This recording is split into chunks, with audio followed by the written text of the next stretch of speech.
অপেক্ষার প্রহর শেষ হতে যাচ্ছে। দীর্ঘ 17 বছর পর কাল ফিরছেন আগামীর বাংলাদেশ গড়ার কারিগর তারেক রহমান। বিএনপি নয়াপল্টন কার্যালয়ে এখন জননেতার অপেক্ষায় মুখর। সেখানে জড়ো হচ্ছেন নেতাকর্মীরা। এই বিষয়ে বিস্তারিত জানবো। আমাদের সাথে সরাসরি যুক্ত হচ্ছেন সহকর্মী রাশেদ আনিস।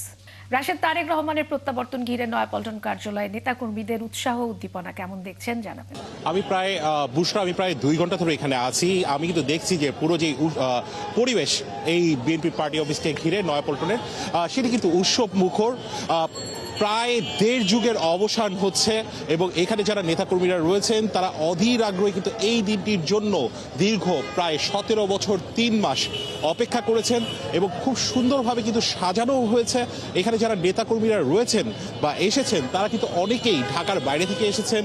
তারা গতকাল রাতেই কিন্তু অনেকে চলে এসেছেন এবং তাদের চোখে ঘুম নেই। তারা শুধুমাত্র অপেক্ষার প্রহর গুনছেন কখন বাজবে আগামীকাল সকাল 11:55 যখন প্রায় 1.5 যুগ পর তারেক রহমান বিএনপির ভারপ্রাপ্ত চেয়ারম্যান তিনি দেশের মাটিতে পা ফেলবেন। এমনই কিন্তু একটি উচ্ছ্বাস এখানে কিন্তু বিরাজ করছে।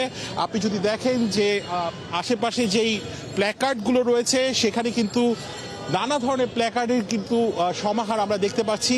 এখানে যারা নেতাকর্মীরা আছেন পুরো 1 কিলোমিটার এলাকা জুড়ে কিন্তু আমরা দেখছি যে নেতাকর্মীরা আসছেন।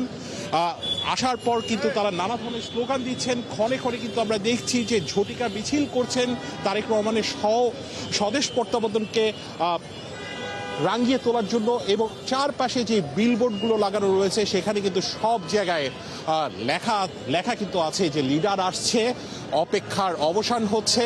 এবং প্রায় আমি দেখছি যে পুরো এলাকাটি কিন্তু এই যে দীর্ঘ 17 বছর 3 মাস পর জননেতা তারেক রহমান দেশে ফিরছেন সেটিকে রাঙিয়ে তোলার চেষ্টা করা হয়েছে। যদি আমি এই পার্টি অফিসের কথা বলি তাহলে আমরা কিন্তু দেখছি যে রাস্তা আপনার মাধ্যমে আমরা দেখতেও পাচ্ছি রাশেদ আনিস, আপনি যখন কথা বলছেন তখন আসলে নেতাকর্মীরা দলে দলে নয়াপল্টনের দিকে আসছেন। নিশ্চয়ই আপনি তো এখানে আছেন, আরো কথা হবে পরবর্তীতে আপনার সঙ্গে।